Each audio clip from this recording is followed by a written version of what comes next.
Today I'm going to be doing my June wrap-up and July TBR.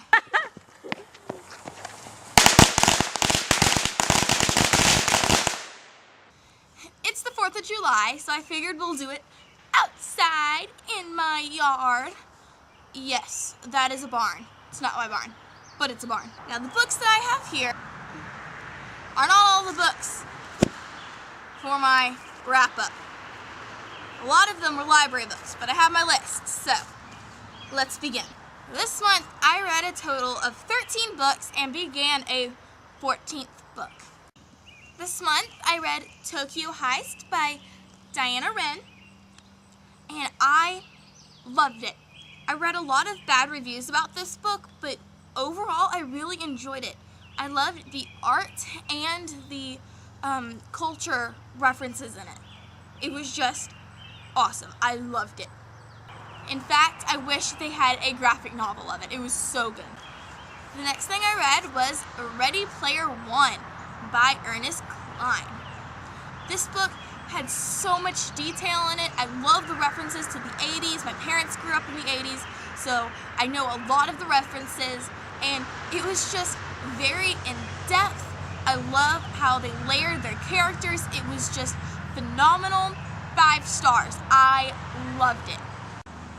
I read Angel and Nevermore by James Patterson. Angel was one of my library books, so I don't have it with me, but these were the last 2 in the Maximum Ride series, and it was very much of a letdown. They've spent, spoiler alert, they spent the past 7 books trying not to let the world in. And then the ending, complete spoiler here, the world ended and they were left to repopulate, basically. They didn't say it like that, but basically that's what happened. I read the We Were Liars, which, if you don't know, is the Booksplosion Book of the Month for June, and I loved it. There was a line in it that I think basically every booktuber has commented about, and that was the part where it says, "My father put the last suitcase into the backseat of the Mercedes and started the engine. Then he pulled out a handgun and shot me in the chest. I was standing on the lawn and I fell down." Honestly, I skimmed right over that. My first thought was, oh, it's a metaphor. But everyone else was like, oh my gosh, her father just shot her. So when I saw those in the videos, I was like, what, the book said that? So I had to go back and reread it, and oh my gosh, I wish I had been able to have the shock of all the other people. That would have been phenomenal. The book, definite 5 out of 5 stars. Loved it. Go into it not knowing anything. That is the best thing. Go into this book not knowing anything about it. I also read City of Fallen Angels and the City of Heavenly Fire. Woo! So, the City of Fallen Angels was also a library book, so I don't have that one with me. But this is my giant copy. This thing is massive. This is a massive copy of City of Heavenly Fire. And I loved it. I loved it. I loved it. I loved it. It was an amazing book. And I think my favorite part is the inside art. By the way, there is a spoiler in this book, right here in the inside cover here, that even when they said it was a spoiler, I went and I looked for it. And I found it. I didn't know what it meant, but I knew it had something to do with Simon, and I was right, and it was awesome! The next, I had The Maze Runner by James Dashner.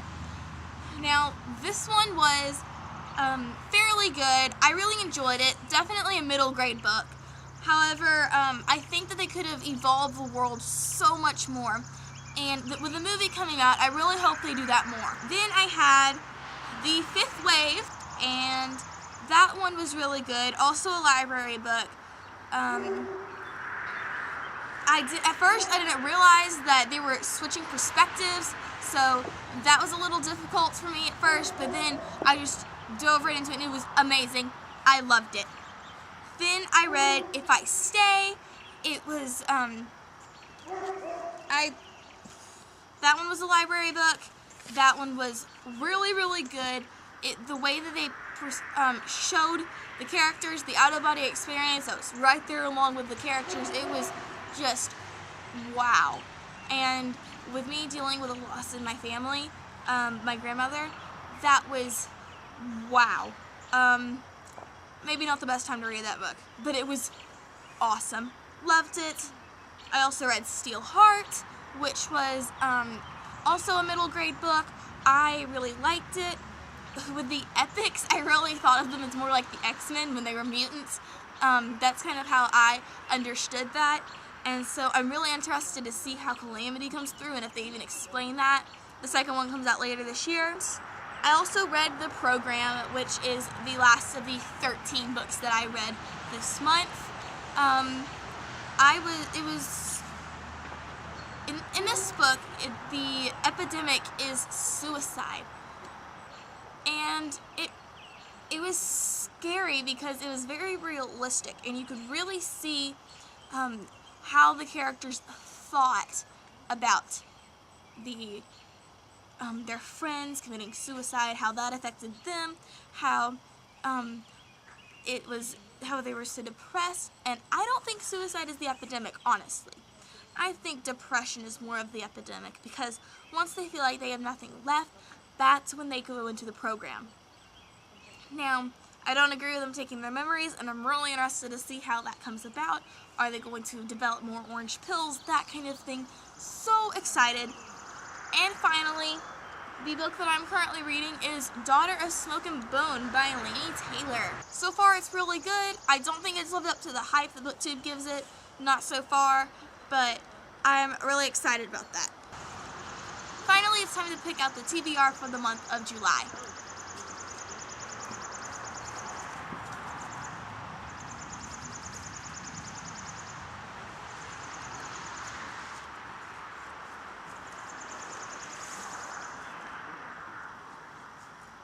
I'm nervous. I have the Screwtape Letters by C.S. Lewis, and I am so excited to read this one. I love just about everything from C.S. Lewis, so yay, I'll get another one of his works checked off. Thanks for watching. Be sure to follow me on my social media that I have listed down below, and click that subscribe button, and also like the video. Like. See you later.